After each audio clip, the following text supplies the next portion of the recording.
Good evening, members. Prayers this evening will be said by the Reverend Joyce Addison.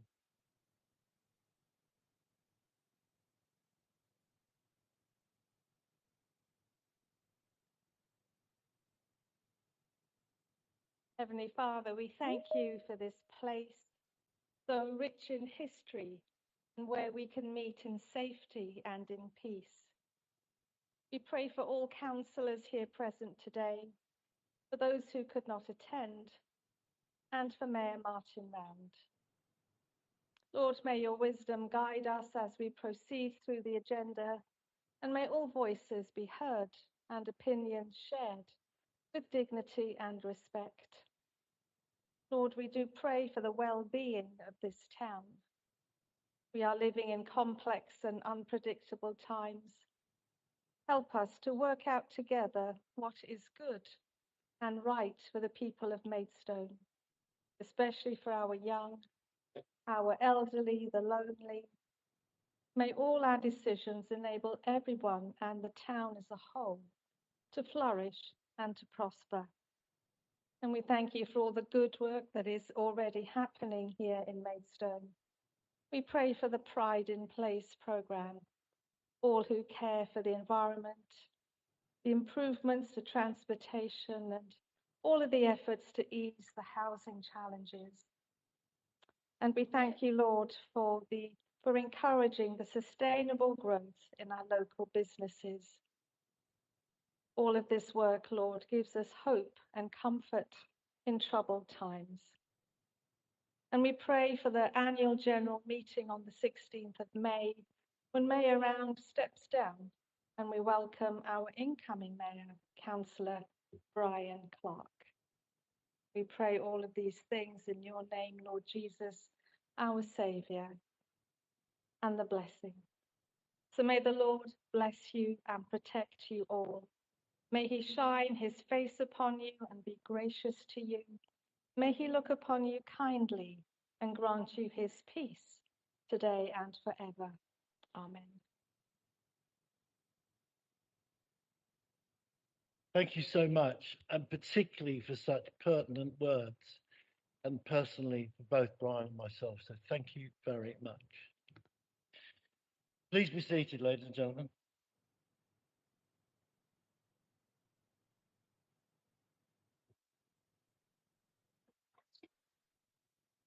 Before we commence proceedings, may I take the opportunity to advise you that if the fire alarm does sound, please remain seated, and members of Democratic Services team will assess the situation and give further instructions on the evacuation of the building if necessary.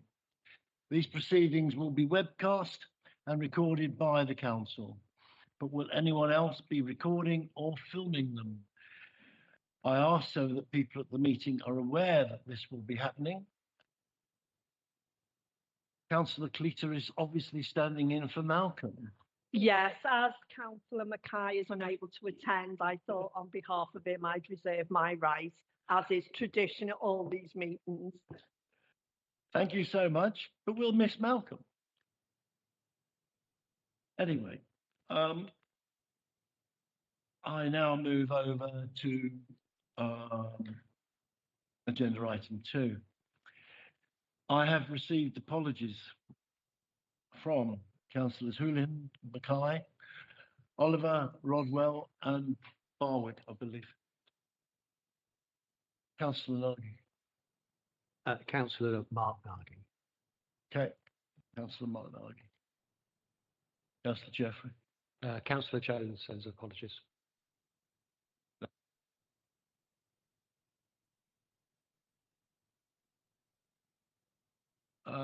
Item number 3. Are there any disclosures of interest or dispensations by members? I now hand over to our legal advisor. Thank you, Mr. Mayor. I can advise that there were no applications for dispensations for this evening's meeting, but I can advise members that all members have a dispensation in relation to agenda item 13, members' allowances. Thank you. Thank you very much. Are there any disclosures by officers? Nil, none. Are there any disclosures of lobbying? And at this point, I will declare myself as having been lobbied on items 12 and 14. I see Councillor Harper. Yeah, items 12 and 14 as well. Councillor Cleaser. Item 14. One, just 14. Councillor Trubinsky. 14. Any further no? Okay, I think that's all. Members got that? Officers, yeah. Right. Item 5. Is it agreed that the items on the agenda be taken in public as proposed? That's agreed. Agenda item 6. Are the minutes of the meeting of the Borough Council held on the 25th of February 2026 agreed as a correct record? Agreed. Okay, so that takes me to agenda 7. Mayor's announcements is probably wise at this juncture in that it's the final business meeting of the year. For me to actually say anything I wish to say, I'm saving for the final meeting. That's the meeting on the Saturday. But at this stage, I will say that we do have a fairly heavy agenda. So I'm minded of the fact that we are, that's the one thing I do want to do, I'm minded of the fact that we have one person in the team missing who is sadly missed. And for those that don't know, I think all of us do, my driver, Russell, and I came back to the town hall very late one night and found Debbie Snook lying on the floor. I think we're all going to miss her terribly. And this is one of the first meetings I've ever known where Debbie is not present. She, as far as I'm concerned, is and will be sadly missed. So please send our best wishes to Debbie, please, on behalf of the Mayor and the whole council, please. Thank you very much. Right.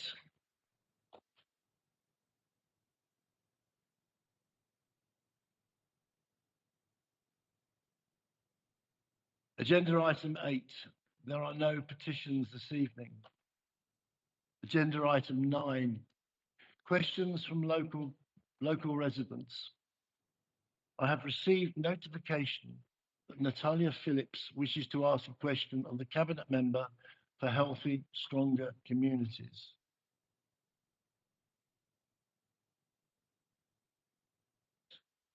And it's a link, right?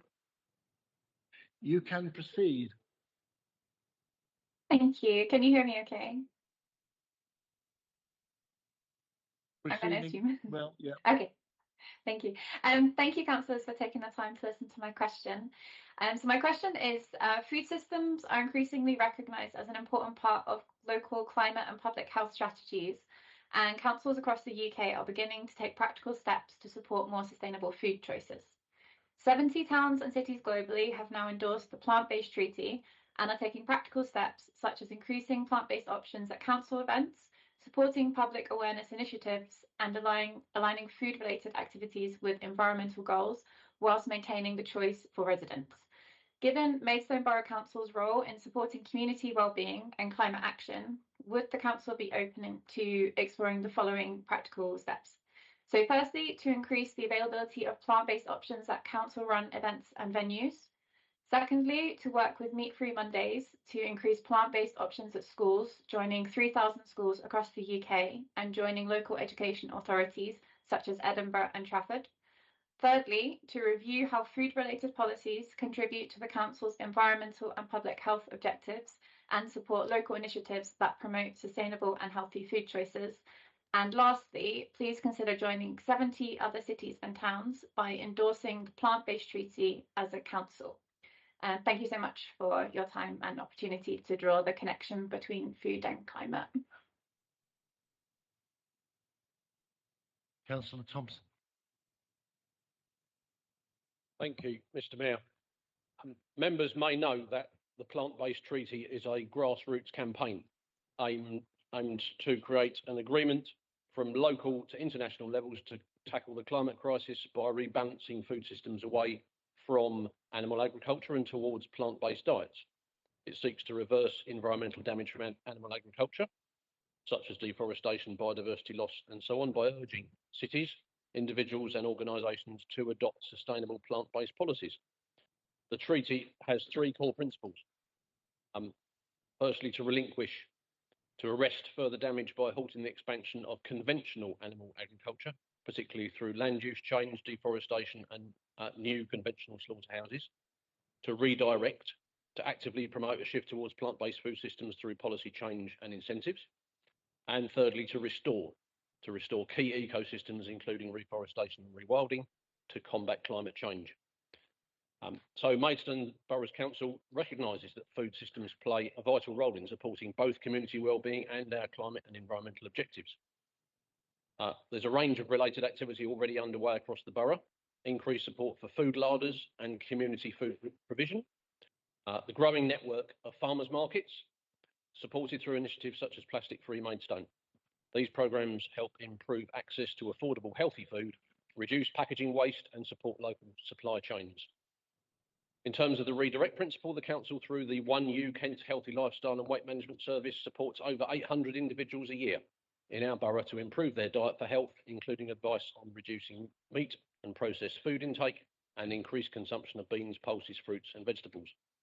For restoration, we've begun composting programmes in the borough, distributing hot composters and delivering composting workshops, generating fertiliser for new vegetable growth. We continue to deliver the Love Food, Hate Waste campaign. We've installed food forests and orchards.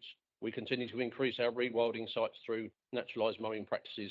And in 2025, we implemented a soil health trial, fundamental to our existence on this planet.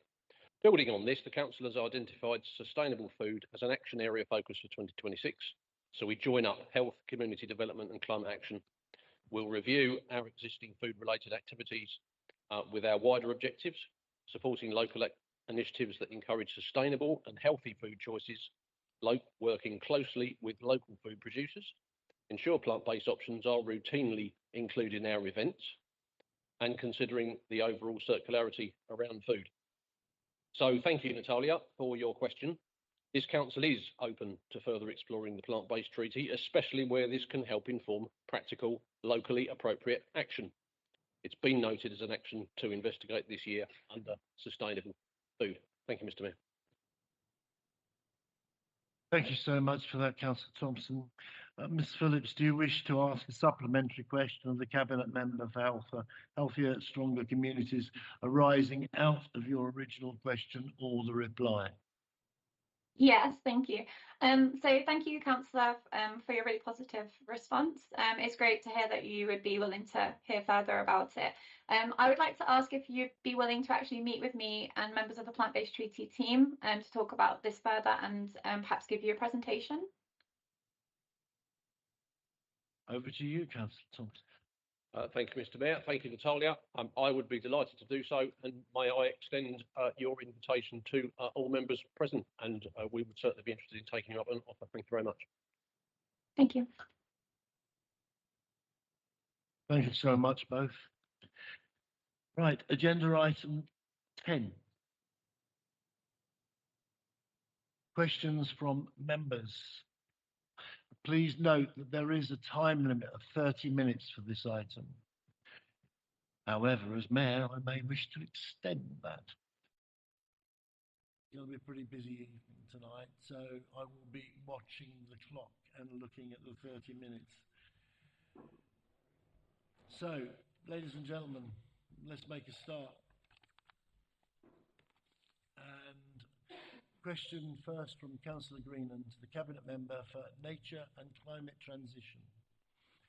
Councillor Rodwell will be answered, is absent, so the question will be answered by Leader Councillor Jeffrey. Thank you, Mr. Mayor. As this council continues to strive towards the goal of achieving net zero, please could the Cabinet Member for Nature and Climate Transition, or Councillor Jeffrey, provide an update on the energy produced from solar panels installed on properties owned by Maidstone Borough Council in 2025 and how much this equates to in financial savings. Councillor Jeffrey. Thank you, Councillor Greenan. This council has committed to a structured programme of works to expand solar PV generation across its estates with the aim of reducing long-term energy costs, improving resilience and supporting the council's carbon reduction commitments. A newly upgraded and expanded array is now operational at the Parkwood depot. We are forecasting an estimated generation of 240,948 kilowatt hours following installation of the solar panels, which with an assumed 90% on-site consumption supported by daytime operational demand and the depot's battery storage, is estimated to result in an avoided electricity cost of approximately £65,000 per annum based on the current laser tariff of 30p a kilowatt. Looking ahead, projected savings in 2026 and beyond are expected to increase as electricity prices continue to rise, battery optimization improves, operational efficiency increases, and as additional solar capacity is added. If electricity prices rise in line with the current industry projections, the avoided cost benefit could increase to between 70 and 75,000 during this year, rising further as and when additional arrays come online. Over a 10-year period, the combined financial benefit of the existing and planned installations is expected to deliver significant cumulative savings alongside reduced exposure to the energy market volatility. Thank you. Right, Councillor Greenan, do you wish to ask a supplementary question of the Cabinet member and leader standing in place, arising from your original question or reply? I thank you, Mr. Mayor. Thank you very much. I've received notification that Councillor Parfitt wishes to ask a question of the Cabinet member for housing and homelessness.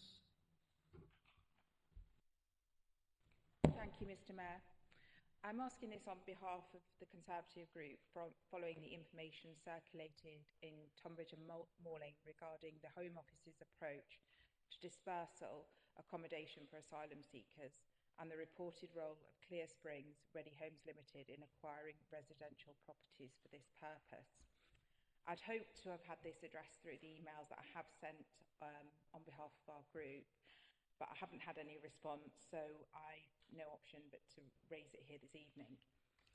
I understand from colleagues that in that borough, properties are being purchased without prior engagement with the local authority or community, and that the council's role is largely limited to the processing of HMO licences within a prescribed legal framework.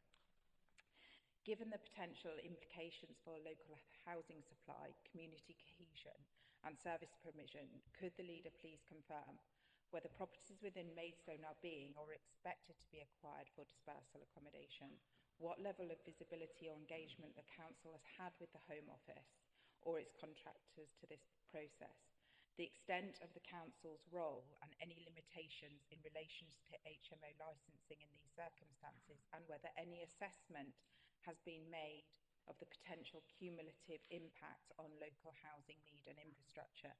Now, I fully appreciate that the statutory constraints may apply, particularly where responsibilities sit with the Home Office, but I would welcome clarity on the council's current understanding and position and what communication you've had. Thank you. Thank you. Over to you, Councillor Wales. Thank you, Councillor Parfitt, for your question. I cannot obviously comment on what may have occurred concerning accommodation for asylum seekers in Tonbridge and Malling, but so far as the position in Maidstone Borough is concerned, the key points are: the overarching regulatory framework for dispersal accommodation for asylum seekers has remained consistent for many years, governed by the Immigration and Asylum Act 1999. Its core purpose is to avoid placing a disproportionate burden on any region by distributing adult asylum seekers across the UK. The Act transferred responsibility for asylum support from local authorities to the Home Office. Initial accommodation, IA or contingency accommodation, has until recently typically been provided in hostels or hotels, while dispersal accommodation, i.e. longer-term housing, typically flats or shared houses, has been provided once assessment allows. In 2022, the Home Office moved to a full dispersal policy, meaning that all local authorities in England, Scotland and Wales are expected to take asylum accommodation. More recently, a decision has been taken to systematically reduce the use of hostels, or hotels rather, which means that other accommodation is being sourced. The Home Office is responsible for securing this accommodation and does so in the South East through its contractor Clear Springs Ready Homes. Local authorities do not select individuals, but manage impacts on housing, education, public health and safeguarding. Funding is provided through asylum dispersal grant, funding from Home Office to offset the costs. In terms of involvement in knowing which accommodation is being sourced by Clear Springs, there is a notification process. Generally, this has worked effectively in Maidstone Borough, and officers have engaged proactively with the contractor and, when necessary, with the Home Office. An undertaking was given by the Home Office that their contractor would inform the local authority when a potential acquisition of accommodation in their area was being negotiated. Any objection made by the local authority would be considered, together with submissions from any other statutory bodies, such as the police and the health service. Except for matters relating to statutory housing standards, including HMO licensing, there is no obligation on the Home Office or their contractor to accede to any of the objections raised by the Council. For MBC, the notifications are sent to our identified single point of contact. Clear Springs provide information on their proposed use of accommodation, providing information which includes the address, type of property, number of bed spaces and bedrooms, and the number of people likely to be accommodated. MBC is asked to bring to their attention any considerations that we wish to highlight regarding the location, whether the property is in a conservation area, any considerations concerning community cohesion, and any other considerations that we wish to highlight. Depending on the case, we will collaborate with other local partners, including KCC, the NHS and Kent Police, to respond, and really may collectively meet with the Home Office and their contractor to consider their intended use of property in the borough. Maidstone Borough Council does not provide accommodation to asylum seekers either directly or through this programme. Queries relating to the Home Office's calculation as to the number of asylum seekers that might be accommodated in each local authority area, acquisitions and the cumulative number of asylum seekers in the borough at any one time should be addressed directly to the Home Office. The normal provisions concerning HMOs licensing applies.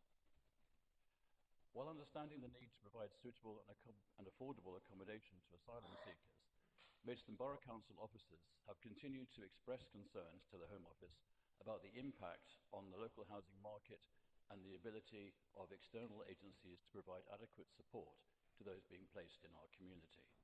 But as I said, they're not obliged to take any notice of our objections.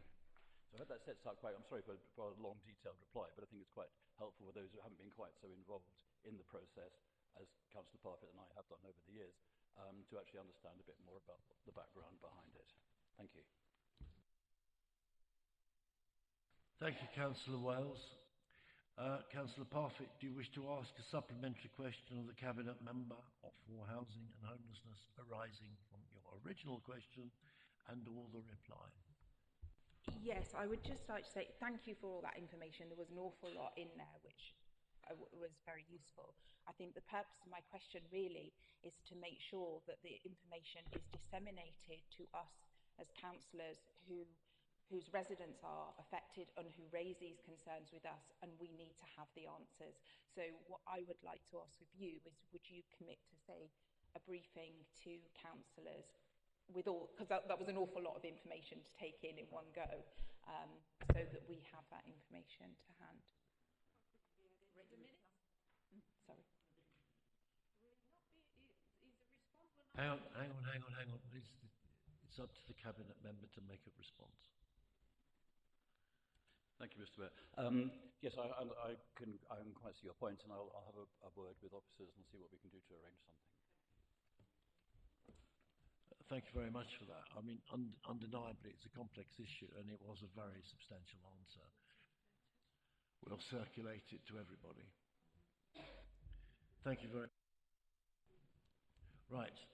Now then, I've received notification from the Councillor Perry wishes to ask a question of the Cabinet Member for Planning Policy and Management. Councillor Perry.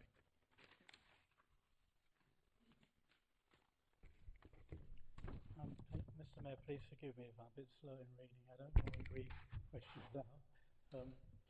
There are now a number of new proposals for significant housing developments in rural areas in the southeast and south of the borough, including over 600 in Staplehurst. Given the issues affecting infrastructure such as drainage and road congestion, do you think it was wise not to have undertaken an environment impact assessment of the recent proposal for 300 houses in the open countryside north of the railway at Staplehurst? Thank you. Councillor Hall. Thank you, Mr. Mayor. And thank you, Councillor Perry, for your question. Oh, sorry, I apologise. No, it's working now. Thank you, Mr. Mayor. And thank you, Councillor Perry. Right, just to try and give you the full details as I currently understand them, a screening opinion was received by Maidstone Borough Council on the 25th of February of this year for 300 homes on greenfield land north of the railway in Staplehurst. And this screening opinion was determined by officers on the 10th of March of this year. A screening opinion is not, as you well understand, a planning application. It is determined by assessment against thresholds and requirements. So it's quite a technical process. The application was determined appropriately, and the decision notice sets out that it does not require an environmental impact assessment, and it also sets out the reasons why it does not need one.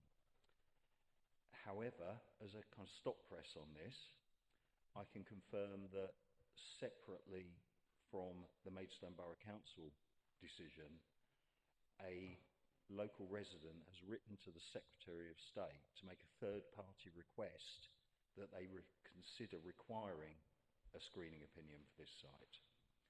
And the Secretary of State is currently considering that request in the usual way.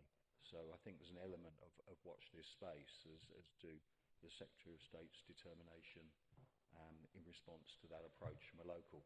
Thank you. Thank you very much, Councillor Harwood. Councillor Perry, do you wish to ask a supplementary question of the Cabinet Member for Planning Policy arising from your original question and or reply? Thank you, Mr. Mayor. Yes, I just would like a brief question. And thank you for that information, by the way. It is very much appreciated. The traffic congestion is already at a level that many residents found unacceptable. Do you have any plans to address the likely further traffic congestion which would result from the additional developments? As I say, I'm a member of Planning Committee, and this planning application has not even been to committee, and we're not the Highway Authority, which would be the appropriate consultee in that regard. So, as much as I like answering your questions, John, I don't think I can this one. Thank you.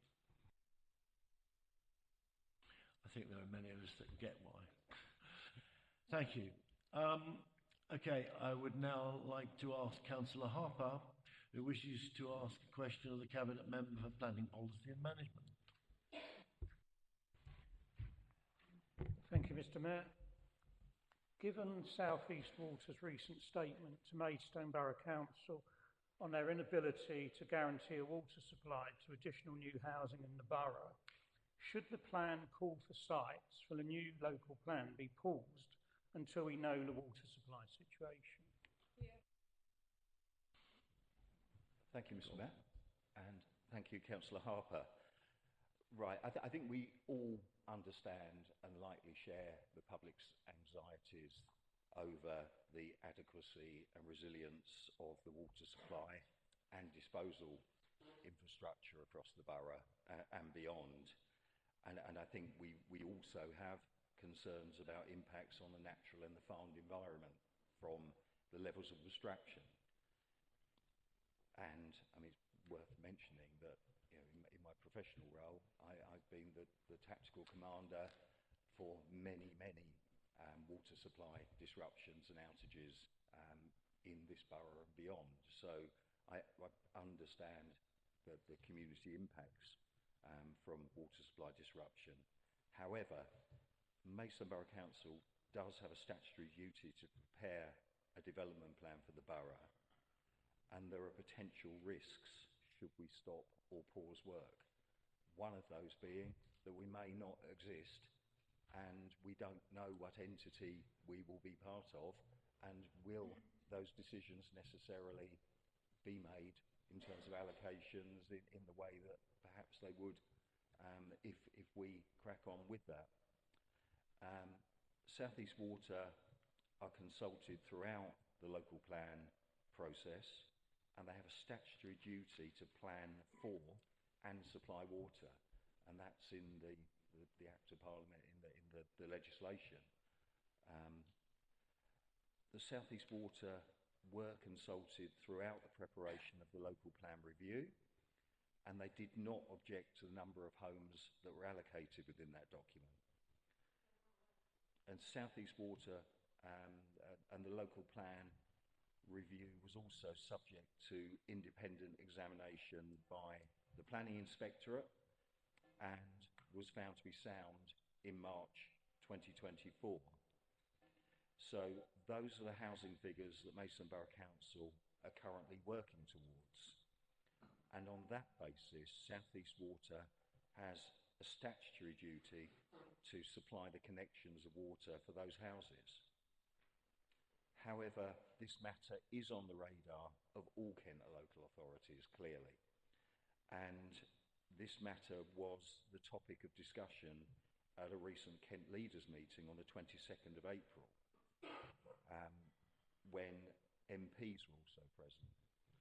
And an outcome of this discussion is that a debate has been scheduled in Westminster Hall on the 29th of April of this year to consider water quality issues in Kent. The debate will be opened by Tony Vaughan MP, the member for Folkestone and Hythe, and will take place between 4:30 p.m. and 5:30 p.m. And it can be watched live on Parliament TV. But yeah. Right. Thank you very much. Thank you, Councillor Harwood, and I will definitely be watching that debate with my ward, such as it is. Councillor Harper, you wish to issue a supplementary question? Thank you very much, Mr. Mayor. And unfortunately, I didn't know this meeting was taking place a couple of hours ago, but probably like most people here, I'm sure we will all try to find it on catch-up on iPlayer. As you say, the revised local plan, or the local plan update, has a target of 15,510 houses to be built up until 2037. The South East Water figures provided to us were that they could provide water connections to 12,126 properties up until 2037. So they're already 3,400 properties short. Now we don't have a 5-year housing supply. We're getting all these ad hoc planning applications coming in, which, as we know, over the last few months, we have. The question is, how can we approve and work on the basis of providing properties which won't have a water supply? Is the council going to provide residents in future with free water bottles so they can have baths, drink, and go to the loo? Paul, you've made your point, and I think that's a we know where you're coming from. Do you wish to answer that, Councillor Harwood? I think the point has been made and substantiated. I think many of us feel very strongly in the same way. So I thank you for raising the issue, and let's watch the TV. I have received notification from Councillor Springett, who wishes to ask a question of the Cabinet Member on housing and homelessness. Thank you, Mr. Mayor.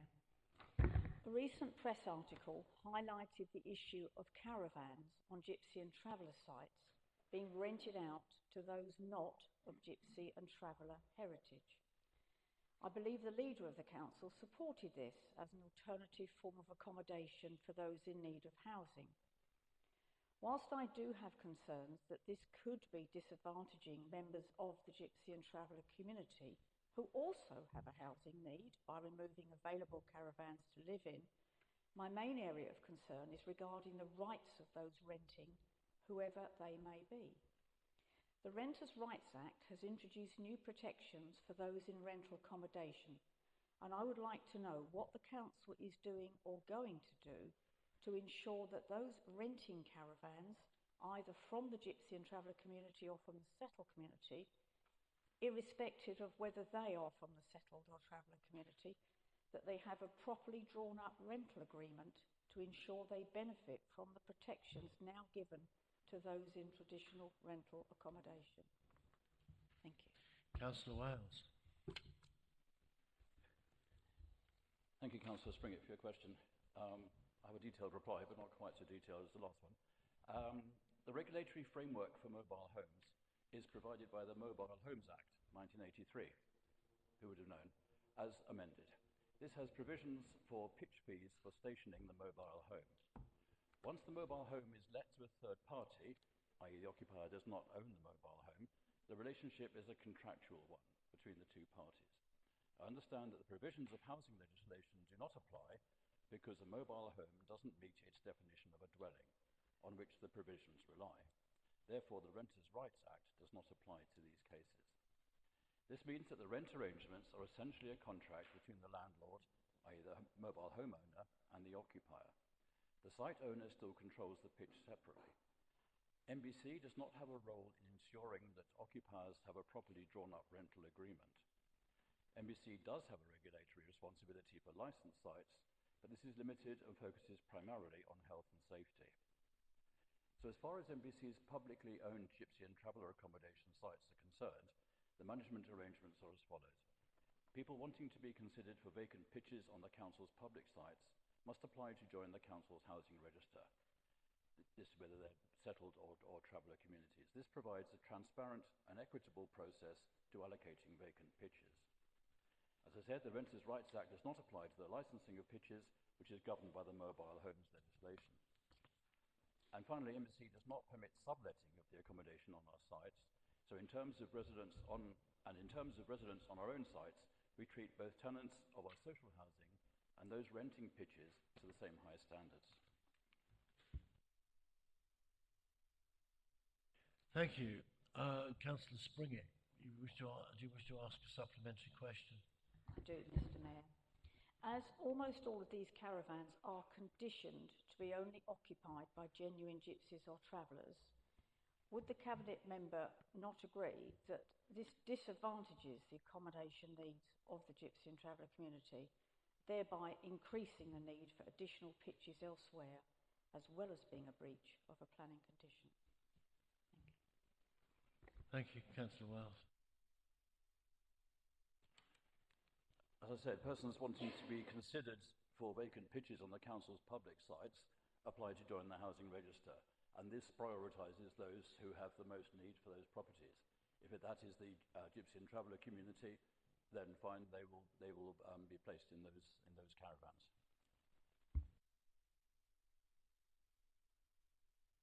Thank you. I now move over to the next question. I've received notification from Councillor Povey, who wishes to ask a question of the Cabinet Member for Housing and Homelessness. Thank you, Mr. Mayor. Now that the SPD for Heathlands has been adopted, can the Cabinet please clarify what steps need to be taken and what criteria need to be met before an outline planning application will be submitted. Thank you, Councillor Wales. It's you again. I'll pop back onto my feet. Right. Luckily, the answers all get shorter as you go on. Work is underway by the Heathlands promoters to progress the project to submission of an outline planning application.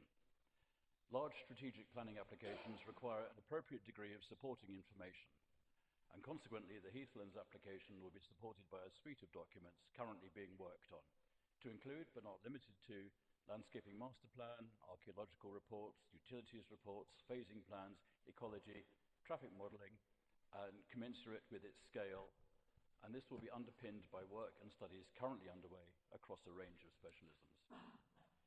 In terms of the local planning authority's criteria for submission, the application must meet validation requirements which are set at both national and local level, and also within the recently adopted SPD, and these are set out on Maidstone Borough Council's website.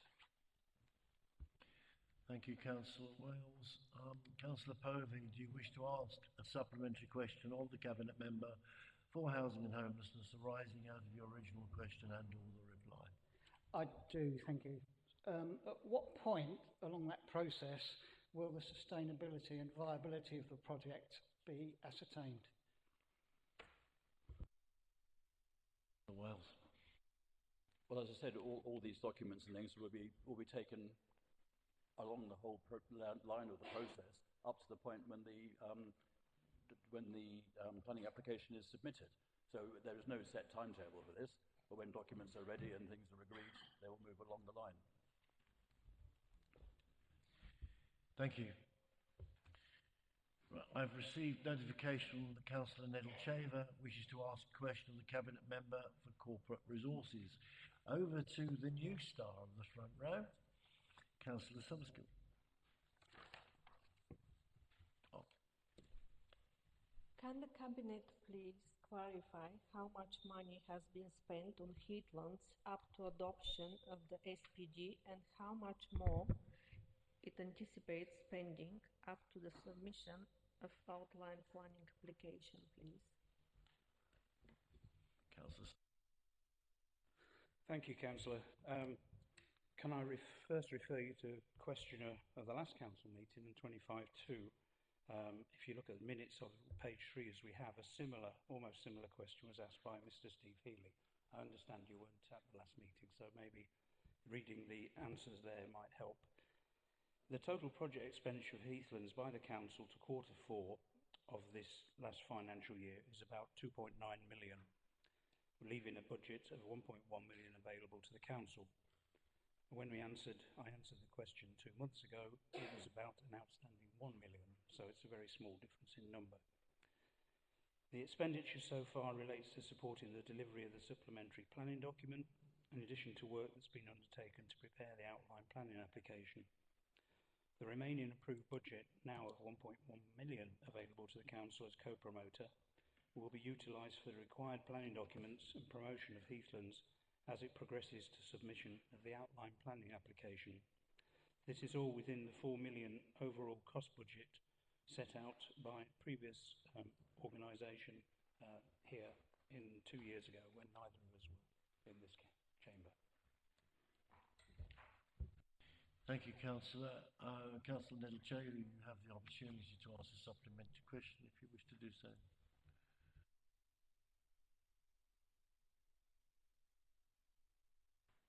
Sorry. Is there an updated estimate cost for the provision of the promised railway station as well?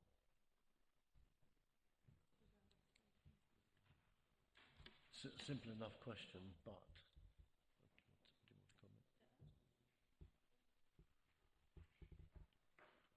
I'll open it up to the Cabinet Member for time. I don't have information on that. Fair enough, you don't have the information on it. In that case, I now move over to the next issue on the agenda. And that is the report of the Leader of Council So over to you, Councillor Jeffrey. Thank you, Mr. Mayor. Let's start with something interesting. The Joint Transportation Board, easily the most dysfunctional committee we go along to, has now been scrapped by Kent County Council. I'm not sorry, it was a huge reputational risk for this council. And for those watching, KCC are responsible for highways, not us. The last JTB was particularly bad. None of the reformed KCC members bothered to turn up. It's been a real fight to get to the bottom of the missing money, SIL money, but hats off to Councillor Clark for getting there before they scrapped the meeting. Frankly, KCC don't like scrutiny, but we do, so let me update you on what's been happening here. Firstly, in response to our challenge, South East Water, as you've heard, have given headline figures on the number of additional homes that they can supply water to across the borough. It's far more than our neighbours and higher than the current level of applications, but it's also quite clear that they are struggling to meet current demand. The data is also borough-wide. We have asked for more detail while we progress the work on the new local plan, supported by our new all-party local plan advisory group. Secondly, we've provided grants for river restoration and natural flood defences along the belt and appointed a Kent Wildlife Trust project manager to work with farm clusters. We are supporting the farmers to deliver the improvements that they want. Our Citizens' Assembly on Violence Against Women and Girls was amazing. Thank you, a huge thank you to all those who took part. This is the first time a council in England has done this, and it's attracted the interest of national government. VOG is a global epidemic, but we must all do what we can to end it. Recent tree planting has included a new native woodland and food forests across our green spaces. A total of 9,370 trees were planted in the last 12 months. Communities in North Maidstone and Fant are getting Swift boxes, thanks to our work with High Wheeled Swifts. Our strong action on fly tipping continues. Since the start of this year, we have 4 cases going to court, 4 vehicles seized, and over 50 cameras deployed. This includes a large-scale criminal operation that's been disrupted by seizure of a lorry responsible for the fly tipping across Kent, and evidence from our cameras is now forming the basis of the investigation led by the Environment Agency. Then there are a range of new and updated policies and plans. Equity, diversity and inclusion has been updated, equity rather than equality. Our groundbreaking work on to embed the rights of nature in practical actions has started. Housing payment policy updated, empty homes policy, asset management strategy, preventing financial inclusion, all updated. We've commenced our work on the health in all policies with the support of the Local Government Association. The updated landscape character assessment is close to fruition. This will restore policy protection that was lost under the local plan review. Also coming up soon is a revised town centre strategy, some investments for rural and town economies, and we will continue our support for the Parkwood Pride in Place. The government's stakeholder conversation for local government reorganisation ran through March. We've lobbied hard for the 3A option, and there is significant support for that amongst stakeholders, particularly the NHS. The news from DPP is it hasn't been great so far. The government doesn't seem to want to follow its own guidelines, but we have done all we can. We are also talking to Ashford and Folkestone as well as West Kent, just in case we end up merging to the east. We are still expecting the announcement in July. Devolution is back on the table, and we were asked to submit an expression of interest for a foundation strategic authority. This is a mayoral light system with no mayor, less money, fewer powers, but it is a step in the right direction. So we have submitted the EOI along with all but one of the other councils in Kent. KCC decided not to do that. And then finally, we've just written to the Anthony Gormley Foundation asking for the 2 stones back. For those of you who don't know, Anthony Gormley studied and taught at the Art College in Maidstone, a heavily missed institution with an amazing alumni, and 2 stones was one of his first commissions, and we would like them back in Maidstone if at all possible. All that and so much more. Happy to take questions. Thank you, Councillor Jeffrey. I now start with Councillor Russell, the leader of the Conservative group. Thank you, Mr. Mayor, and thank you, Leader. To start with, on the papers tonight, we've got the referral from the Democracy and General Purposes Committee to create a town council for the unparished areas. I do understand the logic behind this, and a number of my group are particularly active as local parish councillors at the moment. The main concern that we have is the cost, the precept, but more importantly, the precept that people don't know that they will have to pay. Less than 1% of residents answered the consultation, and this just isn't enough for a decision of this magnitude. Council tax bills have just gone out across the borough, and we can't understand why these weren't used to try to drive awareness and to ask again to make sure that we had a higher response rate. Surely that would have been a sensible way forward. The administration has started the next local plan process, and as we've heard already this evening, water is more of an issue than ever. Our neighbouring borough has been told their proposed growth can't be supplied, and we may well be in the same situation for this local plan, and indeed any speculative sites that come forward in the meantime. This water issue needs to be fully understood, and whilst I understand that as a local planning authority we need to continue to do our planning job, we will look pretty foolish if there isn't enough water or sewerage capacity for the next set of new homes. The previous election promises of being against building on greenfield land, when so much derelict and brownfield land exists to sustain new housing developments, are coming home to roost. It's time to find them then and place the next local plan's housing allocation onto them. Over to you. According to the leader, we need affordable homes in the centre of Maidstone, not overpriced houses on greenfields, and I couldn't agree more. Keeping on the theme of planning, one of my group members has been repeatedly asking about the proposed sites for the Gypsy and Traveller pitches and has been continually stonewalled, until we found out on Friday that most likely all of them are in the plan, and that is still not enough sites. We need to be fully briefed now on what that looks like, both in terms of policy compliance and in terms of what that even means for the strength of the DPD when adopted. Will it even be worth the paper that it's written on? Along this theme, while sitting in planning committee last week, I had concerns regarding highly promoted HMO SPD, which seems to have fallen down at the first hurdles with the planning inspector. It promised much, but I have my doubts that it will deliver. Time will tell on that one. From current to future items, and one thing that I haven't heard this administration make a policy decision on yet is, and you may have done it, just not told us, is what to do with the extra business rates that are coming to the council following on from the national revaluation of business properties. Maidstone's businesses are struggling. Various new central government policies, such as national minimum wage, the new employee rights change, fuel increases, and the move to making tax digital are all combining to make a perfect storm for business owners.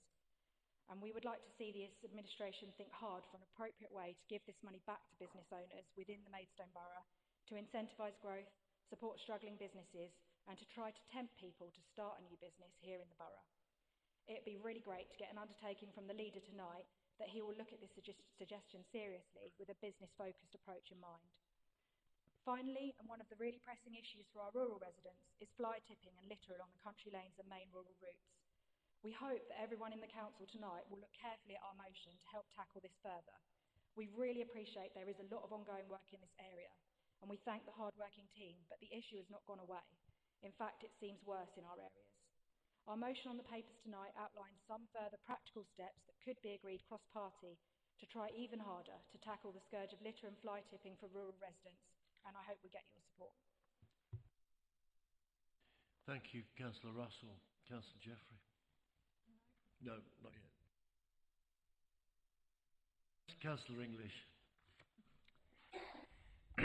We seem to have departed from the normal approach of how we deal with the leader's speech into preempting the debate on the agenda later on, which is an interesting way of doing things. All I would say is, having had a great deal of experience of parish councils over the years, as some people will know, I think that we are in danger of saying the parish councils are great for the rural areas, but town centre can't have one. So I think that would be a rather unfortunate approach. I also say that I have had experience of a process of setting up a parish council, and that was Tovel, and the response rate to our consultation this time is actually higher than it was when Tovel and Downswood was set up. I would also say that in terms of the water issue, we are constrained as a local authority by what we can do legally. I do understand that this is a massive area of concern. We, as a council, not just this administration, but previous ones, have time and again addressed and attempted to address this issue. In our response to the government's recent planning consultation, which very noticeably, whilst proposing a lot of changes that were addressing problems that actually weren't problems at all, failed to address the infrastructure issues, particularly the water industry, at all. They had a chance to sort it out in the bill that's just been going through Parliament, and they have notably not done so. This council raised points about that and will continue to take every opportunity to raise the water issue. We had a scrutiny review that unfortunately didn't go into its second year, but then other things seem to have taken priority. Whether that was the right decision at the time, I don't know. But what we do need to do is not try and pursue things we can't legally do, which is suspend the local plan process, but to pursue every avenue we can to actually make the people who can change this situation, or members of Parliament, and I'm looking at someone who works for a member of Parliament here to ask for your help to this council to actually get people to engage with changing national policy and making water companies statutory consultees in the planning process, which will undoubtedly help with this issue. So please, if there's anything you do, Stanley, please have a word with your boss. So on the other issues, I would say that generally it has been the leader has outlined some successes. I would just like to mention that this council has just received an award from the Kent Wildlife Trust for a gold award, which is pretty unheard of for an authority or organisation to get a gold award at its first time of being in this competition, and for our work on rewilding. And whatever your ideological view about climate change or whatever, it's no doubt whatsoever that wildlife and habitat in this country have been suffering dramatically. And I'm proud to be part of the council administration and the council as a whole, I think, because I don't think any of us are actually in favour of degrading biodiversity, that is addressing this concern very, very seriously. Finally, on the flighted emotion, well, normally the process wouldn't actually be whether or not we share support for it, because it would go off for further discussion in the Policy Advisory Committee. But I would simply say that as the Cabinet member responsible for this portfolio, we have actually been doing the majority of those things. However, there are a couple of nuances which might be worth looking at, and let it never be said that we as an administration are chary of taking on board suggestions, well meant or not. I think this one is well meant, which might help us to further improve on the work we are already doing and are strongly committed to in this area, and I'll say more on that later. Thank you, Councillor English. Councillor Cleater. Thank you, Mr. Mayor. I think, like anyone who's served on the Joint Transportation Board over the years, it's one of the most frustrating committees ever to be on. And the fact that KCC have spat the dummy out and left the building, that's up to them. I think one of the things that we can be very proud of cross-party is the Vogue initiative. Cross-party, we've worked hard on that with members of the public, but we need to keep the momentum going so that we have an outcome, so that we see real change. And only today I read in the paper, not in this area thankfully, where a 90-year-old man murdered his 87-year-old wife. It is an appalling, appalling time to think, for whatever reason, they were so desperate to actually commit murder. We have the World Cup coming up, and much as I love my football, the one thing that is statistically proven when the male World Cup is on, not the women, by the way, but the male, is that incidents of domestic violence go up. That's from police statistics. It's proven, it's not a pie in the sky thing. So I think we need to keep working on that in the time we have available. I agree we need to support businesses, especially around the town centre strategy. But as a trade unionist, I'm never going to apologise for putting the minimum wage up. And let us not forget that working people have their wages topped up if they're poorly paid by universal credit, which we as taxpayers do. And these are not small companies who are having their wages topped up. These are some of the biggest employers in this country. So I will never apologise for the Employment Rights Act and the minimum wage. People who work should earn enough to keep their family. That's the truth of it. Pride in Place is a welcome amount of money for Parkwood, St Acres, Shetway, and the bits of loos that fall in that map that's been drawn. And I think we're working hard to get the board in place to deliver what the local people want. We may have great ideas ourselves, but actually it's what the people in that community want that benefits them. And we need to remember that. South East Water, it's really funny that they've only just started replying to planning things since they got hauled into Parliament. Yeah? Well, the answer is very simple.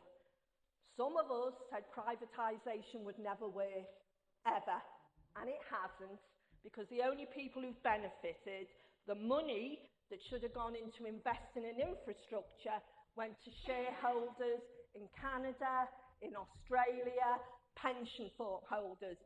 So if South East Water are not meeting their requirements under their contract, then a bit like the trains, bring them back in, because they won't need compensation, because, to quote Boris Johnson, they've spaffed it up the wall. So I would say, and I'm someone who works for an MP as well, I'm more than happy to raise this issue on water, as I'm sure Stanley is. Granted, the MP I work for isn't in this area, but she is in government.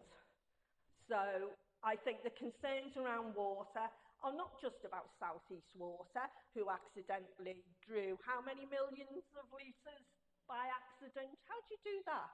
How would you do it? So I actually feel that if we're going to have a go at South East Water, which we should, we do it in the whole and we do it properly and we get them back into public ownership, because their chief executive, to be quite honest, is getting paid money for nothing, because that's what he's delivering. Thank you. Thank you, Councillor Cleater. A most emotive discussion is being provoked there, I can see in the pub later.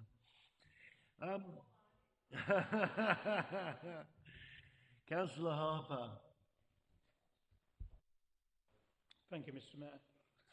The local plan, understand we obviously need to go through the process of it, but what we do need to do is to make sure that the new local plan makes up for some of the deficiencies we've identified in the HMO SPD, because the local plan needs to be more than just about houses. We need to make sure it addresses the issues which affects people locally. So in my area, it's HMOs. Elsewhere, it's around our landscape, education, medical facilities, and so on. And that's going to be very important over the next few months for us to concentrate on. I was very disappointed, as people will know who was on planning last week, over the outcome of 121 Milton Street, which did highlight the problems of our SPD. So we just need to make sure that we learn this, and when we do a review of it, we pick up the relevant shortcomings we've clearly identified. I must, again, as I put in my question, raise the question of water. I fully support what Maureen said. South East Water has robbed not only us, but people across Kent and Sussex and Surrey of millions and millions of pounds of our water rates when they've cycled them off to their shareholders elsewhere in the world. That is our money and would have sorted out the problem we're now facing. For them to tell us they won't do anything until we get to about 2038, it's pointless. What are we supposed to do? I mean, we all know, and every time any of us turn our taps on at home, our water pressure varies from day to day. It's very rarely is it at the pressure it was even 2 years ago. Where's it going to be in another 6 months' time? No doubt when we're told we've got a drought. I attended the Heart of Kent Hospice today, where they informed us of their proposals for their new hospice in the borough. And I would hope that over the next few months, as an authority, in addition to looking at SIL money, we can look at any other ways we can provide financial support to get a brand new up-to-date hospice in Maidstone. Fly tipping we're coming on to later, but I would just point out it's not just a rural problem. Looking at the briefing tonight, and I'm sure Kimmy and Patrick will agree, Fountain Oakwood comes up as the 4th highest area for notifications of fly tipping. But conversely, we've got the 7th lowest number of bins in the borough, and that's an issue Kimmy and I have been working on in places like Bower Lane, Upper Fountain Road and so on, where we've had our litter bins removed. So it's hardly surprising that we're now seeing an epidemic in our area of fly tipping. On the one hand, the council takes the bins away. On the other hand, we've got fly tipping. And it proves impossible for us to get bins replaced. So that's something, Kimmy and I, I'm sure, will take forward, depending what happens with our debate on that tonight. I fully welcome the idea of, the biodiversity work. The trees Stuart and Kimmy and I and others planted in Gatland Park will help in the future, and the Swift boxes going up across parts of Fountain Oakwood should help address the decline of that bird species in our area and hopefully lead to a renaissance in them. I will later on tonight talk about Maidstone Town Council, something I've been championing, but I do think that's the way forward. So that's what I've got to say at this stage. Thank you. Thank you very much. Councillor Povey will now act on behalf of Councillor Houlihan as leader of the Reform Group. Thank you, Mr. Mayor. I did struggle a little to hear what the leader was saying, but I've done my best to provide some sort of response. In terms of the town council, I do share a lot of the comments made by Councillor Russell, but from Councillor English's later comments, maybe it's best that I keep those comments until that agenda item. In terms of the water, I think we need to re-acknowledge the great effort that we had during the recent water outage. I think our leader did a fantastic job, as did some of the officers in minimising the impact and improving the communication to all our residents. And I think we can all be very proud on a cross-party basis of what we achieved. Nevertheless, I think there are a couple of areas that we need to look at. One is it appears that Tunbridge and Malling are being a bit more forceful than Maidstone. So I wonder what we can do to kind of push back a little bit. I know it's difficult, but what can we do to make a stronger stand? And the other thing at the back of my mind is resilience planning. I've been talking to some of our residents' associations and parish councils. I think we did a great job. We did what we could in terms of communications, but let's think now about what we can do next time that happens. How can we improve communications? I know we as quite new councillors were getting a lot of information, and we were a little bit cautious about what we could and could not share publicly. I've had conversations with Councillor Jeffrey since then, and I think we've cleared that up. But I think we could be more proactive in some sort of resilience planning, so we know what we do next time. In terms of the water shortage itself, I know we've not built a water reservoir in this country, since 1993. I believe we've only built one in the last 50 years.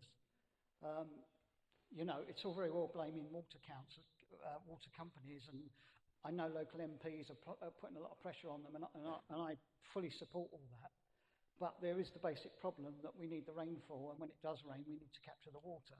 You know, it's the raw material, if you like, that the water companies need, and without the volume of water, it's a national problem, and it needs to be resolved nationally. But I think we need to be making the right noises. On the water, there's something else that I would like to provide some sort of update on, and that's sewage. You know, everybody's focusing on supply. The last week, I live on the lane in Harwich where the water treatment plant is. For a week now, we've had for 18 hours a day a constant supply of sewage lorries coming up and down my lane. They're clearly pumping water from Lenham to Harwich, taking water from Lenham to Harwich in lorries. I haven't timed them, but there are several lorries an hour. And this is going on from about 6 in the morning until gone midnight every night. I sleep in the front of my house. It's not a pleasant experience. I realise it's a public highway and the lorries can use the public highway, but the volume of traffic. I have this week taken the liberty of writing to Southern Water. I've asked them why this is necessary, what contingency planning they were doing, was it foreseen, how long are we going to have to endure this current solution, and what they're going to do. There's a lot of damage to the lane, so I've also asked, and I've copied KCC on what they're going to do to repair the damage that they're causing to Fairbourne Lane. So I think that's something. I'm more than happy to work with the leader, and if anybody wants visibility of my correspondence with Southern Water, I'm quite happy to provide that. Regarding planning, I think much has been said. Our resistance to heathlands is obviously well documented. I won't labour the point right now, but I noticed a lot of the water supply issues, a lot of the arguments for not building garden villages on Greenbelt is now being reiterated by our local MPs, and I must pay thanks to the two MPs local to me in particular. I've spoken to my own MP about it, even though she's at a different party. I think that's all I have to add. Thanks, Mr. Mayor. Thank you very much, Councillor Povey. Welcome to the real world. The world is full of not just clean water problems, but sewage problems. Ziggy and I have been fighting them for years. Anyway, I now ask that I open this over to the chamber. We will have 15 minutes. Questions can be on any subject relevant to the role of the leader and his statement earlier. Any hands? Councillor Forecast. Thank you, Mr. Mayor, and thank you, Councillor Jeffrey, for your report. If I may, Mr. Mayor, obviously intervene if it's not appropriate. Just coming back to Lottie's question earlier this evening about the dispersal of asylum seekers. Councillor Wales, your answer was helpful about the process, and I appreciate that. But there's still a couple of points I'd like to clarify, if I may. How many properties in Maidstone have been sourced by the Home Office? Where are they? And does the Cabinet and the leader support this? Thank you. At this stage, I'm looking for any further hands for any further questions. Councillor Dawes. Thank you, Mr. Mayor. It's not just a question, it's actually when the leader of the council was actually making his speech, there was a lot of reverberations and I missed most of the part of the start of his speech. Can everybody remove their mobile phone next to the microphone? That really helps stopping the reverberations across the microphones, please. Thank you. I think that point's now noted.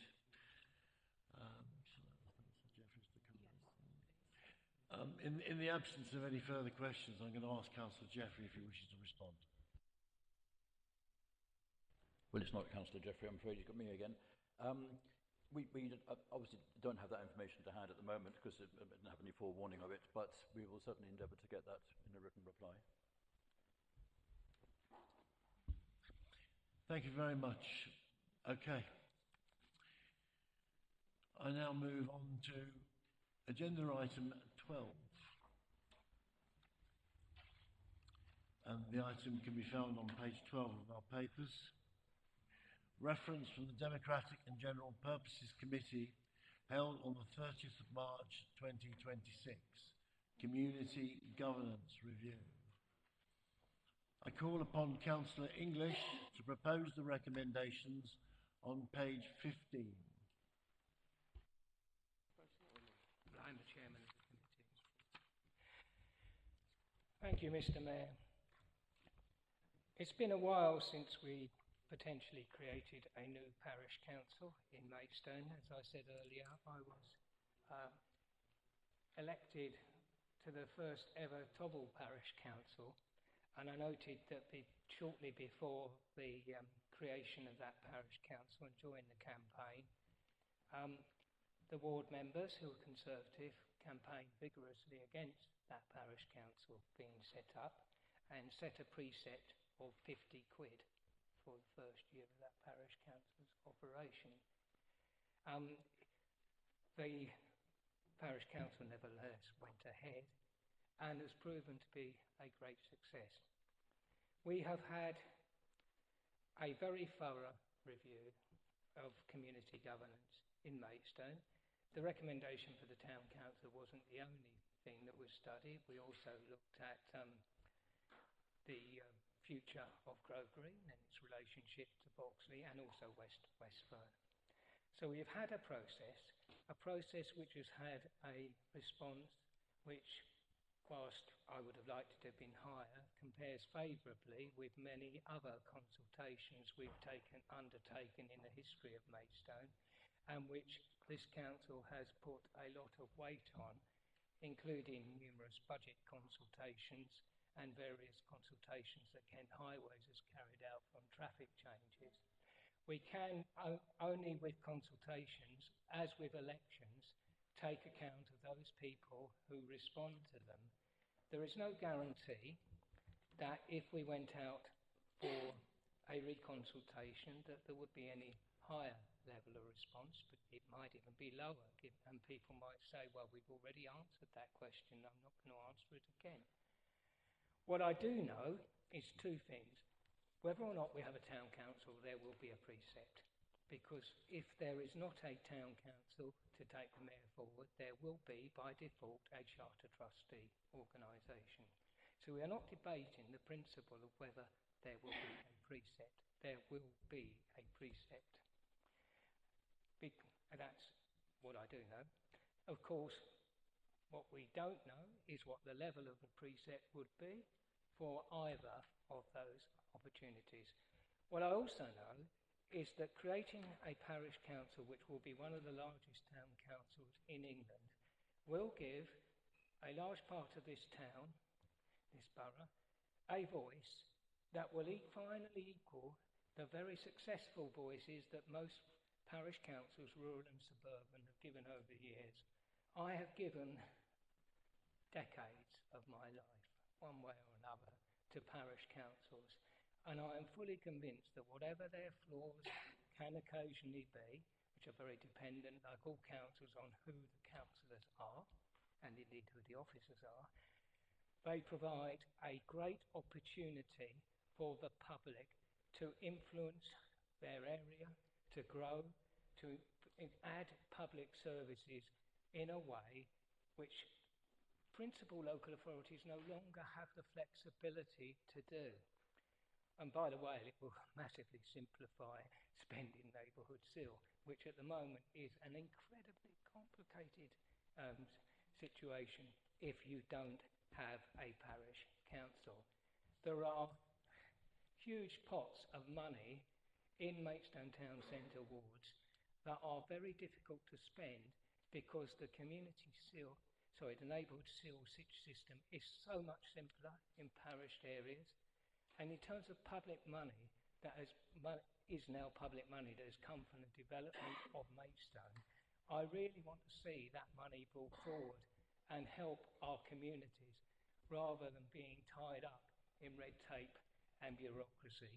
Parish councils can also access a lot of funding that principal local authorities cannot do. And I say that we have an opportunity for the public and the people of Maidstone to actually give a way of improving the environment. And we also need to do this to preserve the historic identity of the core of Maidstone in the challenging world of local government reorganisation. Up and down the country, authorities have done this in successive waves of reorganisation, like Chichester, like Salisbury, like Shrewsbury, to preserve what is good about their communities and to further improve it. Please don't waste this opportunity. I beseech you, do not turn it down. Councillor English, is the proposal seconded? Councillor Jeffrey, noted. Do you wish to speak? Later. Right. I therefore allow members 15 minutes. No, I don't. No, I don't. Sorry, just my notes. It's 60. Yeah. Yeah. Okay. I now allow open to debate. So, Councillor Clark, you were first. Thank you, Chairman. Thank you, Mr. Mayor. I wanted to mention, Clive mentioned about the Toggle parish, but we've actually had something that happened much more recently with the boundary changes with parishes, and that was in my area, the South Ward, that became Lewes and Linton. We had a very successful organisation called the North Lewes Residents Association, which was the first organisation to have a neighbourhood plan in this borough, something they were very proud of. They chose not to become a parish council in all of the time that they operated, but after COVID it became increasingly difficult to get younger members to join. We'd sustained ourselves up to a certain point, but for some reason the committee members were getting older and older, and I see this actually with many other organisations across the borough. It's certainly something we need to think about. But we got to this point where the most knowledgeable people on that association it really was time for them to leave. They were suffering from ill health, and they just couldn't guarantee how much longer they could go forward. So as part of that, I have worked with them and Lewes Parish and Democratic Services on a scheme to merge the two groups, Lewes Parish and North Lewes Residents Association. There were some people that said, oh, they're going to hate it in North Lewes because there's going to be a precept. But actually quite the opposite happened. People in North Lewes had been supported by a group for so many years, and they saw how much that had an impact on them that was positive, that when the consultation went out, it was overwhelmingly in support of joining with Lewes Parish. And at the moment, we've now got the extended parish that has members from North Lewes Residents Association working on their latest neighbourhood plan, and their conservation area management plan is due to go out for further consultation in May and June. So I just wanted to say it's not a brand new parish, but I think that, you know, if you're thinking, do people oppose this type of move, I think that's the most recent that we've had, and unanimously people supported the fact that we were going to continue to give that support. We're in a very similar sort of position with the borough. At the moment we are a borough. There are going to be people that go their different ways when this unitary comes along, and there is an opportunity here to take that combined knowledge across party and keep it within the borough and build something that can carry on beyond the borough. Thank you. Councillor Harper, you were probably one of the first up. Thank you, Mr. Mayor. I think setting up a Maidstone Town Council addresses an issue which Maidstone as a town has long suffered without. So up until 1974, Maidstone had its own town council, or borough council, with its mayor. When local government reorganisation came along in 1974, Maidstone lost that. We got subsumed within the wider Maidstone Borough Council, and therefore, in terms of decisions affecting Maidstone Town, there was no representative organisation. Elsewhere in the borough, we had our parish councils. and the parish councils do a very good job representing their local people. You only have to go along to various meetings, especially planning, but also other committees, to see the input parish councils deliver. And that enables those parts of the borough to have effectively two voices. They have their borough councillor presenting an argument, and the parish council can present an argument.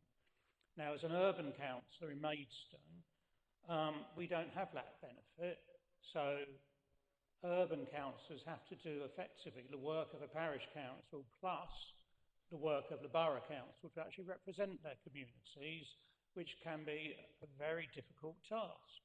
And as Councillor English pointed out, the issues around spending community seal, because you don't have that extra support, you know, we're sort of one man or one person bands trying to do it all. So I think it's about time we get a town council. I will be, well, who knows who will be on it, but I've been on this borough and other boroughs for 28 years now, never representing a parish area. So it will be quite interesting during 2028, when we do have a Maidstone Town Council, to see how it starts to change it. I think, as was pointed out, we need a mayor. The mayor will remain, but they will then be responsible to Maidstone Town, which our charters originally would have set it up for. So I can't see any reason why we wouldn't support the idea, and it will be up to Maidstone residents through their town councillors how much the precept's going to be. That's a discussion for the future. Let's get the thing set up, wait for the elections, obviously in 27, and then hopefully it will have a fair wind behind it and really help to represent all the people living in Maidstone Town, which is probably over half of our population. So I fully endorse this proposal. And I just, on a light-hearted note, draw your attention on page 59, where I'm afraid one of your consultees seems to be thinking I'm doing a good job for Fountain Oakwood. Thank you. Before I ask the next speaker, can I just clarify that I have Councillors Cook, Cleater, Forecast, Perry, Russell and Cannon in my list. Anybody else? Councillor Povey. Right. So can I now start on Councillor Cook, please? Thank you, Mr. Mayor. I have no doubt that this motion will probably go through this evening, but I'm unable to support it, not because I don't support the principle of a town council. I'm very much open-minded on that. I can see some of the benefits that a town council will provide. But I do feel, and I feel very, very strongly, that if we are setting up a council that is going to serve the needs of approximately 60,000 people, and we have a consultation, and we've got just less than 1% of the people who are going to be represented on that council who have actually responded and I think it was 2/3 in favour and 1/3 against. So we haven't even got 1%, anywhere near 1% of the residents that we think it's a great idea to have a town council for. They don't. If they thought it was a good idea, surely more of them would have engaged in the consultation.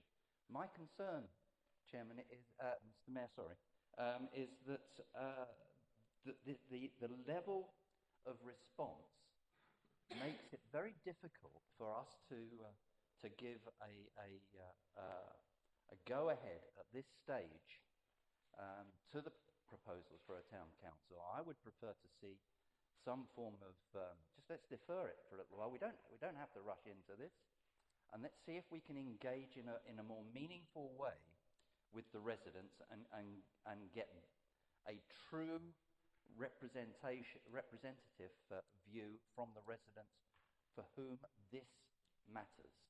They are the ones who are going to be asked to fund it. They are the ones who will expect it to come up and do all sorts of things, because I think the idea of a town council will have high expectations. What people need to understand is It's a parish council just operating in a town centre on a much wider basis. Can it help with Sill? Yes, it can. But I mean, the question that Councillor Russell raised in terms of why couldn't we have used the annual leaflet that goes out with the notice of rates to raise awareness of this? It was an opportunity that was missed. So I'm sorry, I understand the rationale, but on the basis of the lack of support from the members of the public, I will be voting against this evening. Councillor Cleater. Thank you, Mr. Mayor. As someone who actually lives in one of the unparished areas and represents one of the unparished areas, I suppose my comments will be in direct opposition to Councillor Cook. People are given the ability to respond or not respond. So what we didn't get was a massive load of opposition, and we got people who approved. Now, I'm quite ambivalent about having a town council, but we've consulted, we've had an answer, and that's it. And if we're going to start looking at percentages and numbers, maybe we need to look at our own elections and see how many percentage of people vote in them, because you couldn't say that any of us have got the overwhelming majority of the people of the area we represent participating in the democratic process. But there we are. We were part of the working group, as was Councillor Cook. We all had our say. It's come with recommendations. It's come with the recommendations from the Democracy and General Purposes Committee. And, you know, there are a number of things we can do. We either vote for it or we don't. But I think Councillor Harper raised a good point. We're not, in a way, creating something new out of dust. We're going back to pre-1974 when we had a town council. The pictures are in the Beauvais room, you know. So I just think that it's a bit of a red herring. If people respond, they respond. If they don't, they don't. It means they're either ambivalent or don't care passionately either way. But we've done a consultation, it's happened, and I think we just need to vote on the proposal in front of us. Thank you. Thank you. Councillor Forecast. Thank you, Mr. Mayor. While I recognise Councillor English and Clark's and others' strength of feeling, and I don't want to dismiss the work that some parish councils do. I know that Faye and John and others and Paddy do an exceptional job. I am concerned about these proposals. Firstly, I think a potential benefit of local government reorganisation is having a centralised voice and responsibility for all local services, and we undermine that by creating a new town council. But my biggest concern is about the precept. The tax burden in this country is at its highest ever point, and by introducing a new council, we're potentially asking families to pay an extra £200, if not more, a year, with no clear democratic mandate. And that, for me, just like Councillor Cook, that just seems like madness. I mean, if you ask these people, if you ask my residents, do you want to pay more tax for a semi-powerless new body with no clarity of what assets they're going to manage, they would say no.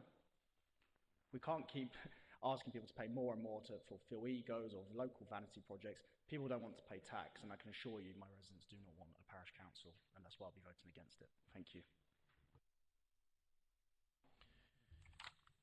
Thank you. Councillor Perry.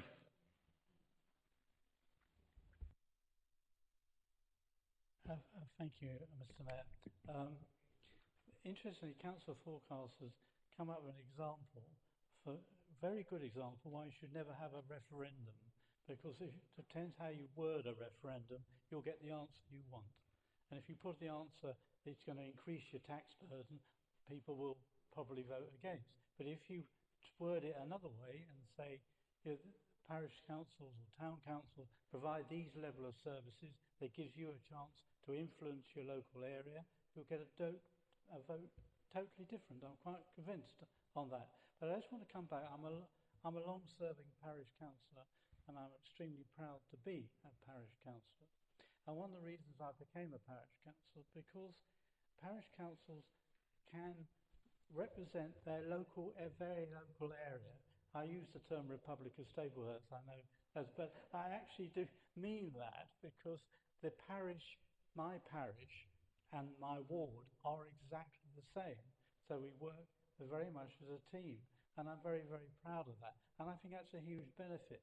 And when I became a borough council, the thing I couldn't quite get my head around is that, and I know I'm coming from a rural area, but large chunks of Maidstone are unparished, and I thought that was a rather strange thing to be, because Maidstone is the county town. Maidstone, other towns in Kent like Faversham, Dover, Canterbury, Sevenoaks, all have very good town councils. I remember when I was mayor, I was involved with many of them at the time.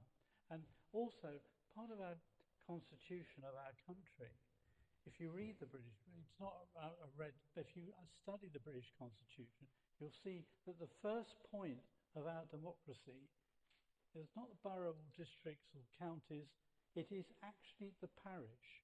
That is where our democracy starts. And I think Maidstone, and I'm talking perhaps from the heart and not from the financial side of things, but I think Maidstone, as our county town, should have a town council. I really believe it. And as quite rightly been said, actually what you're only doing is putting back to the pre-1972-74 period when we did have effectively a very good town council with a lot of history. And you can see all the mayors on the various boards, including my own and Martin's up there as well. And I think that's very, very important. And it's interesting actually, because we have we're a charter mayoralty, that if we didn't have a town council, and we had a charter trustees, the precept for the charter trustees would be actually set by those charter trustees, and it wouldn't be, so you would still have a precept.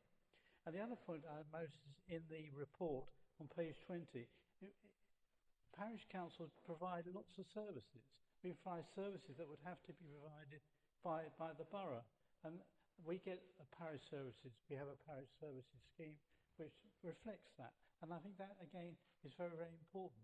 I don't believe... Sorry, John, we'll have to draw you to a close. I get that. I do apologize. I don't think the precept is an issue in this. I really don't. Thank you. Thank you, John. Councillor Russell. Thank you, Mr. Mayor, and I've been listening to what all my colleagues have said. I represent, in different ways, 11 parish councils. And all I can tell you is, every single one of them is completely different. I'll probably just leave it there. They all do different things, different personalities, absolutely different. Not one of them are alike. So I don't have a view on what you think the parish council, town council will do, won't do. I'm not into that part of it because I see that for, if it goes forward, the people of Maidstone that are a part of it, to do that bit of work. I think my issue is just that. We do consultation overload. We send so many consultations out, and I don't know if you put them in your monthly newsletters to your parish councils when you do your monthly reports. I know I do. And they're just going to me, which one shall I fill out? What's this about? And I would say there's just, people don't understand. So what I'm trying to say is I would just really like the understanding and the awareness to be a lot more prevalent across the borough. And I know that Councillor Cleater said, oh, it's just 1% and not everyone votes for us. And I get that, but that's still, we're up to 40% with that. And that is a big difference. So I just think the awareness just isn't there to just launch headlong into it. Don't know what assets it's going to take on. Things like the town hall is a beautiful building with a massive cost, I should imagine, to look after it. All of these assets need thought. The deputy leader mentioned Salisbury, so I had a quick Google. The Salisbury Band D price in 25-26 was £382.15 a year, a 4.99% uplift from previous year.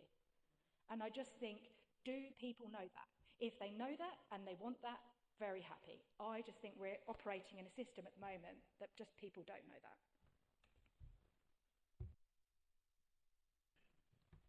Councillor Cannon.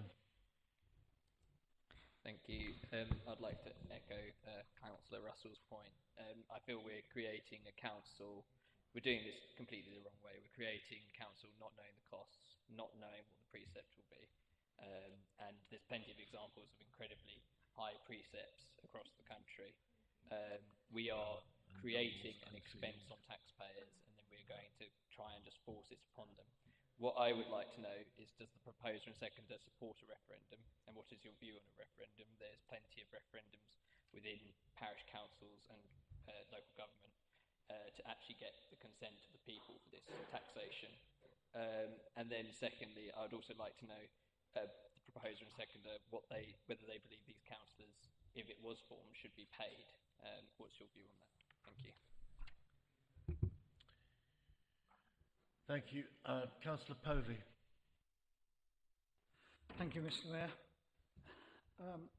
I'm all for local democracy and moving democracy as close to our residents as we can and giving people the choice regarding what happens in their own local community. I've seen the value of parish councils. We as ward councillors attend the parish councils as much as we possibly can, and I know our counterpart from KCC does as well. It gives us that communications channel. It serves a very important communications channel between us and local residents. However, 2/3 of 1% I don't see as a mandate. I'm kind of torn on this, but I'm worried about the cost and the effects on precepts, and I think until that's better established, I can't see myself really supporting this. The other side of that, of course, is that sometimes when you haven't got something, you don't realise how much you need it. I remember when I went on an international business meeting once to Seattle, and it was cheaper for me to stay over the weekend, which I did, and the guy that was hosting the meeting took me sailing around Seattle Bay, and it wasn't until that moment that I realised I needed a sailing boat. And what I'm trying to say is a lot of people don't really know what a parish council is or does, and that's probably why they didn't respond. But as things stand, as much as I support the concept, without understanding the concept, the cost and the impact on residents, I just don't think, right, I'll listen to the rest of the debate, but I'm not mindful right now to support this. Thank you. Thank you, Councillor Povey. Councillor Dawes. Thank you, Mr. Mayor. I have to say, I was very sceptic when I read this paper, and my blood was kind of boiling because the local government review have been imposed on us, and this idea of creating a town council is trying to remediate the harms that's going to be made by the local government review. And when I see that the local government review is going to cost us 67 million, something like that, and we have to create a town council to remediate the loss of democracy and things, I was like, I really hate what's going on, and I really can't see myself voting for something that's going to cost the taxpayers money, well-earned cash, just like this. I really hate the fact that the central government is imposing on us a reorganisation. I do.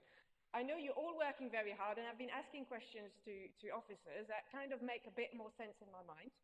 And thanks to my fellow councillor, Paul and Cleta, I've actually now understand a bit more what the benefits of having a town council. So you've managed to sway me in thinking, that's fine, I'll shut up and accept what's happening. Thank you. I believe the last speaker is Councillor Field. Councillor Jeffrey afterwards. Councillor Field now. Thank you, Mr. Mayor. I think an important part of this debate is that sense of place and history is very important. Maidstone is an incredibly significant town historically. We have the Archbishop's Palace. We have here in the High Street several historic buildings that were built by banks and by philanthropists. We have one of the longest standing mayoralties in the country. I explained to Vinces Park Residents Association, who don't have a parish, about this debate yesterday. I was asked one question, which was, what will happen about the swans? These things are important to residents. To the point many colleagues have raised about precepts, I think everybody in the room needs to hear there will be a precept. The choice is to have a precept set by a somewhat ambiguous charter trustee board that has no democratic representation and no opportunity for the public to vote them out based on how they set precepts, or to have a town council that sets precepts and that opportunity will exist. Also for the mayoralty, I believe, again, echoing the history of the borough, I realise it will no longer be borough-wide, but on the longer history it hasn't been. Every mayor has spoken about meeting the children in the borough and so on and so forth. Everybody that lives here should have an opportunity to serve in that role if they wish. And the town council will be a vehicle that will enable that historical opportunity to be perpetuated. We can't make people participate in democratic processes. That's just a fact. I've served in 3 stints on this council. I've been fortunate enough to have an overall majority on 2 occasions. I reminded myself on each occasion that my overall majority was entirely dwarfed by the number of residents that I represented that cast no vote whatsoever. There is no way to force people to participate, and asking people the same question again and again doesn't give you a more helpful steer. We have a responsibility to lead. That's what we were elected to do in this place, albeit at a very local level. And I think, for the reasons I've stated so far, I'll be in support of the motion. One last thing I do want to echo, as I say, I've done 3 stints, 2 in partially parished wards and 1 in completely unparished. It has always been, whether it's SIL or whatever the iteration was at the time, very difficult to achieve community spend in an unparished area versus a parished area. Thank you, Mr. Mayor. Thank you, Councillor Field. Now, Councillor Jeffrey, you now have the right to speak before Councillor English rounds up. Thank you, Mr. Mayor. We are on the brink of having a town council, hopefully, one that can do 3 things. Firstly, give a voice and support to the residents in the town centre as a voice that will be lost under LGR. Secondly, ensure that the Mayor of Maidstone has a home. And thirdly, to bring parity to those of us who live in the town centre. You people who live in the parished areas, you have it, good. In terms of the consultation, 70% of the responses were in favour.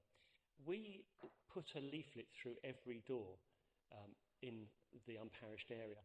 Some of those doors got 2. In Councillor Harper's ward, they got 3 leaflets reminding them about the consultation.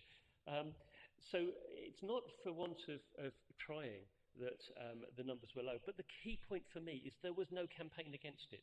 Nobody set up a petition to say we mustn't have this. So people were clearly relaxed. In terms of the precept, Councillors Forecast and Cannon both complain about taxes going up. Well, you know, next time vote in favour of the council tax reduction scheme, not against it.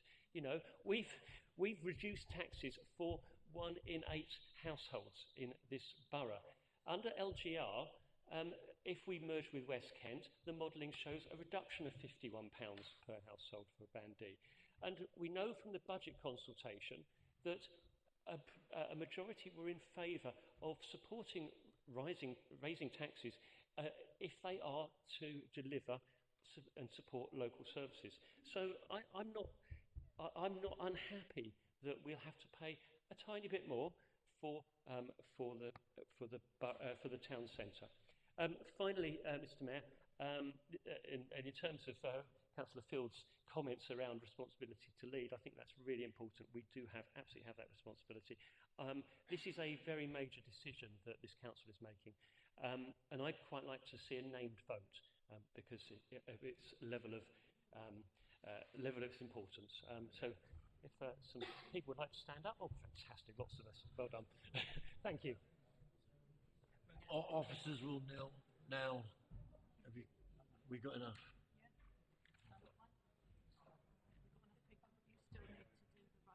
Yeah, I know. Right, we now appear to have enough for a name vote. However, Councillor English Thank you, Mr. Mayor. I think the besetting curse of Western liberal democracy, small L liberal, of the past 50 years is that politicians have engaged in the art of followership instead of leading. People have held, political parties have held focus groups, they have held consultations and they have held polls, and their response to issues has been based not on what is right, not on what is good, but on what would move the next news cycle, what might be slightly less unpopular than everyone else. There are masses of problems in this country that we have just avoided as politicians because we're focused on short-term focus groups and consultations. At the end of the day, the question is for us as politicians, albeit on a local scale, is are we ever prepared to lead, to set our stall out and with a bold vision and say we can achieve more, we can do better for the public and people of Maidstone. This, I believe, and I've been involved in parishes for many, many years, is a fairly unique opportunity in the history of Maidstone to leave a lasting legacy of change that will not just influence the next year or two, but potentially centuries from now, people will still be sitting, hopefully in this chamber, but in whatever chamber that town council has, making decisions for the people of Maidstone. And yes, if at some point that body is not popular, well, there are ways and means of doing that, and they're called elections and they're called community governance reviews. So I would say, please have faith, because at the end of the day, the alternative is not no precept and no organisation. What it is an organisation which is purely ceremonial, which sets a precept without any democratic input, and which will sorely disappoint the residents of Maidstone as charter trustees have everywhere they've been set up, because they're a pale imitation of civic life. We can do better. We can ensure that Maidstone, the old historic borough of Maidstone, which in a way we will be recreating, lives on for a long time to come and influences this place of which I am so proud to be better and better over the years to come. Please support this. Right, I'm now going to hand over to officers to take on the process. Thank you, Mr. Mayor, and thank you, members. Just to remind you that what you're voting on is the outcomes of the community governance review that are summarised in the report that you have in front of you, primarily outcomes being to form a Maidstone Town Council and the necessary actions to implement it by the 1st of April 2027, and then what the electoral review process is, plus the appropriate delegations. Okay, so just to remind you, that's what you're voting on. So if you could tell me, please, when I read your name, whether you are for, against, or abstaining. We start with Councillor Burke. Against. Councillor Cannon. Against. Councillor Clark. For. Councillor Cleater. For. Councillor Coates. Councillor Conyard. For. Councillor Cook. Against. Councillor Couch. For. Councillor Dawes. For. Councillor English. Councillor Field. For. Councillor Forecast. Councillor Fort. Abstain. Councillor Gooch. For. Councillor Greenham. For. Councillor Harper. Strongly for. I think that only counts as one. Councillor Harwood, For. Councillor Higson, For. Councillor Jeffrey, For. Councillor Jenkins Baldock. I thought I'd seen her earlier. For. Thank you. Councillor Kahili. For. Councillor Kadka. For. For. Councillor Nagy. For. Councillor Nedelcheva. Against. Councillor Parfitt. Abstain. Councillor Perry. For. Councillor Povey. Against. Councillor Reardon. Abstain. Councillor Round. For. Councillor Russell. Against. Councillor Spooner. Against. Councillor Springett. Abstain. Councillor Summerskill. Abstain. Councillor Sweetman. For. Councillor Michael Thompson. For. Councillor Stephen Thompson. For. Councillor Trubinsky. Against. Councillor Wales. For. Councillor Wilby. For.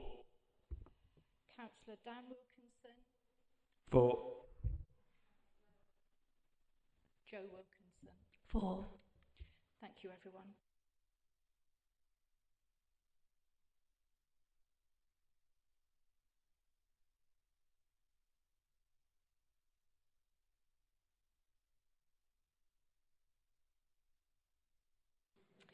So, members, the votes cast were in favour 28, against 9 and 5 abstentions, and so the recommendations are carried.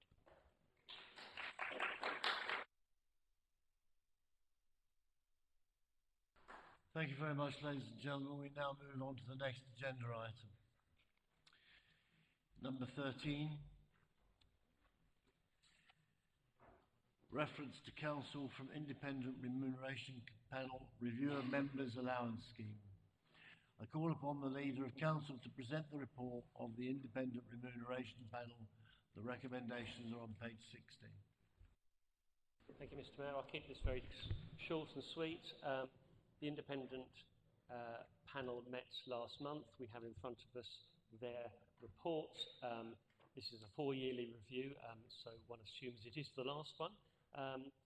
Hopefully you've all read the papers, and so I move that the recommendations in the IRP be approved. Is that seconded? Councillor Wales.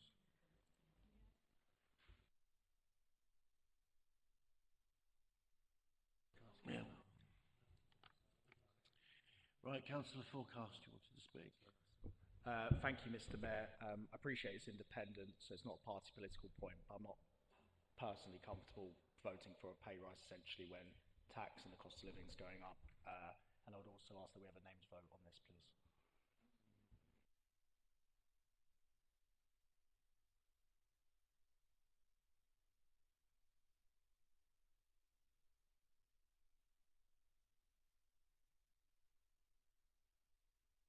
So we have enough. Right, we'll carry on with some debate. Councillor Russell. Councillor Cannon. Thank you. I'm particularly against the increase for the Cabinet because I think you're already well remunerated. I think in terms of basic allowances, now's not the time for increasing allowances. I've got a nice little quote here from the KM, May 2022. Stuart Jeffrey labelled proposed council allowance increases obscene, objecting to rising pay for elected officials while residents struggled with costs. What do you think now on that?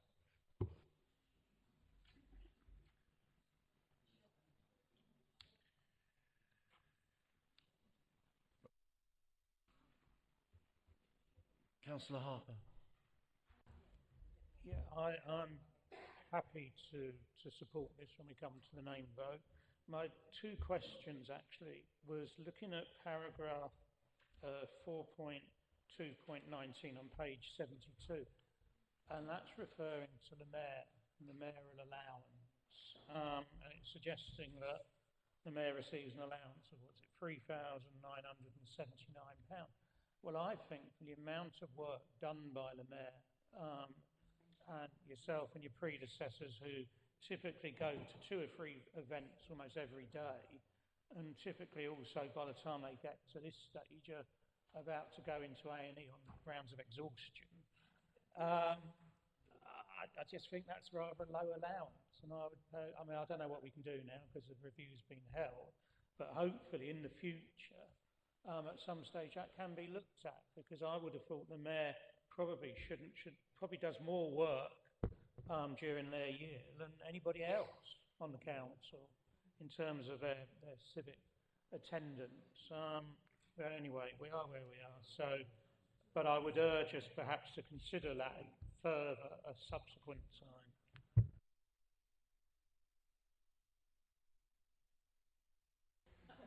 Councillor Cleater. Oh, thank you, Mr. Mayor. I was one of the people interviewed as part of this, and on a personal level, I do feel uncomfortable with the recommendations for an increase. However, this isn't about me as an individual. This is about circumstances. I look around this council chamber, and apart from a few notable exceptions, Councillor Forecast, Councillor Cooch, and that, we're all of a certain age. Sorry, Councillor Russell and Councillor Parfitt, you're a lot younger than me.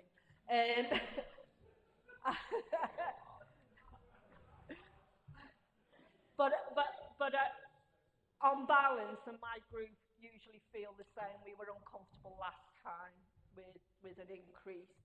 So personally, I'll be voting against, but I think we need to look at whatever alliteration comes out of LGR about how we encourage a more diverse group of people to become councillors. And the reason I say this is, if you get an allowance and you're on pension credits, for example, that prevents you. If you're in receipt of UC, that prevents you. We need to look at a way to support people who want to participate in a community, who want to serve the community, but actually the way the current system runs, along with, you know, pensions and benefits and that. But on a personal level, and my group isn't whipped, they can vote whichever way they like on this. On a personal level, I will be opposing. Thank you.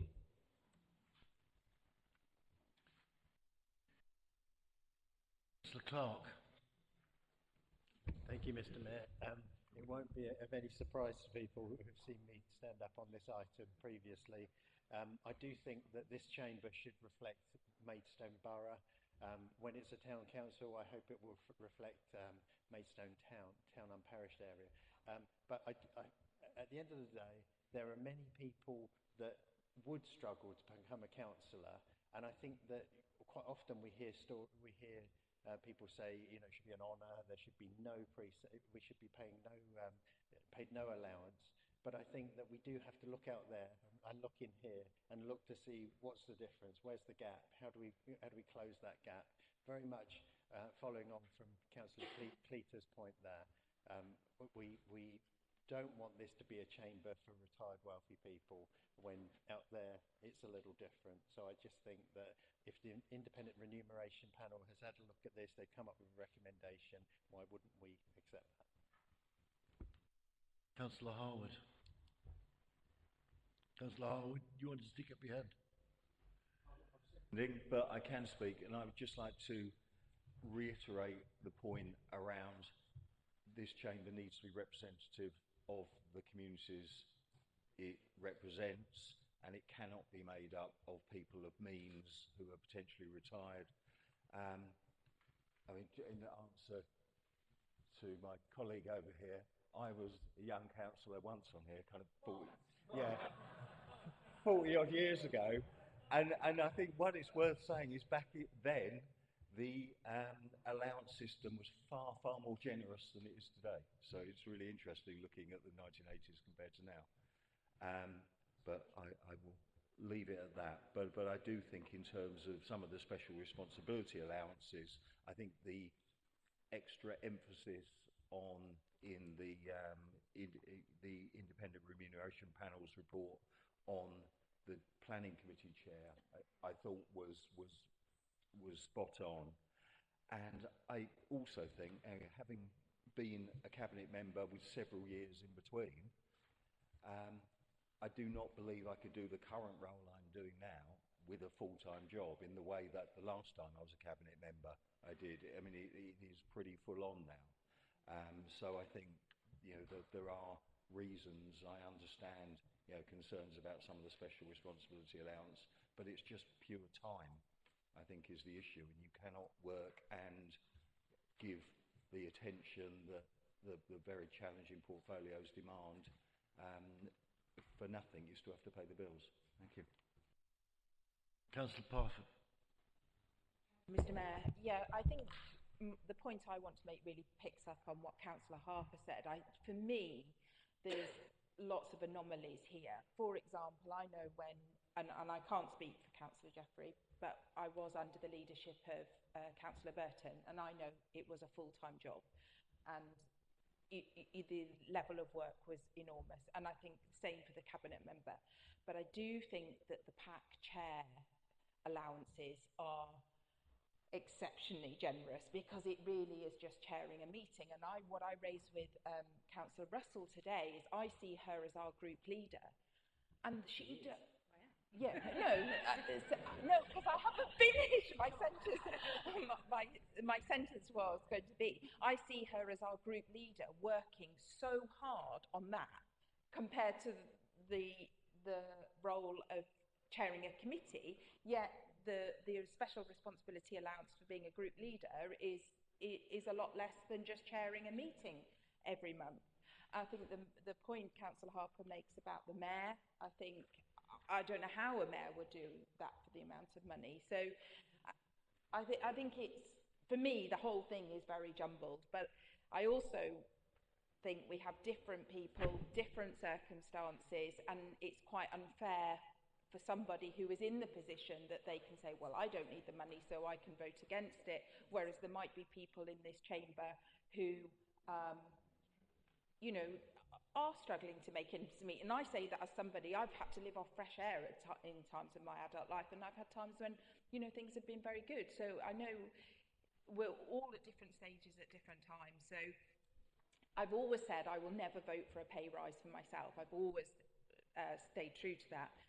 So I will probably abstain on this, but that's all I want to say. Thank you. Councillor Povey. Thank you, Mr. Mayor.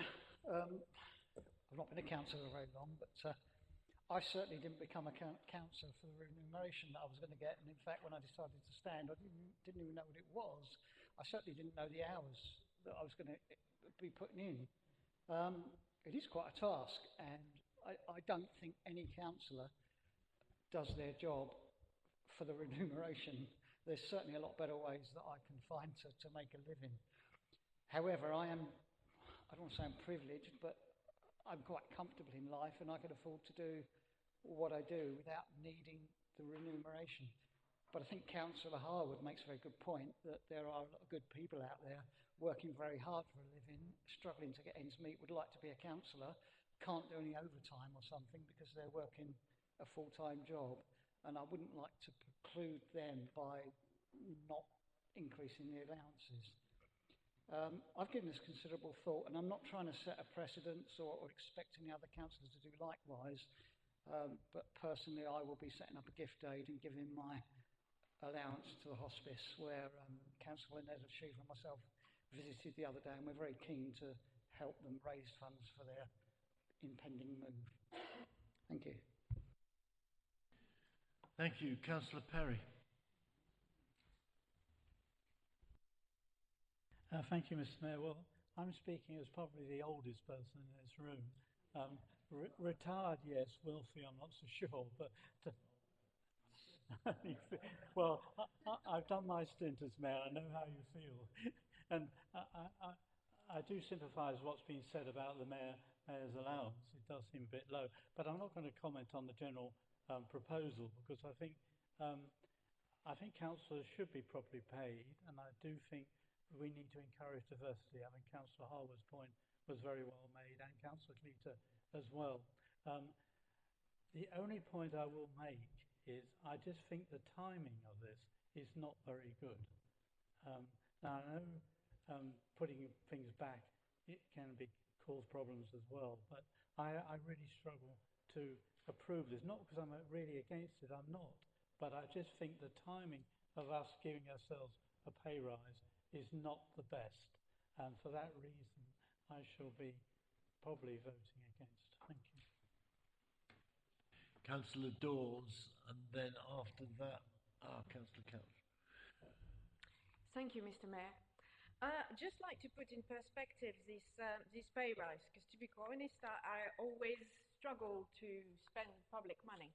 I'm a hard-working person. I still have got about 30 years of working life going on in my life, so I'm part of that small group of people that you're trying to get more representations within your council. When you break down the 6,000 per annum of an allowance for a councillor, it only represents £552 per month. When I actually joined when we were selling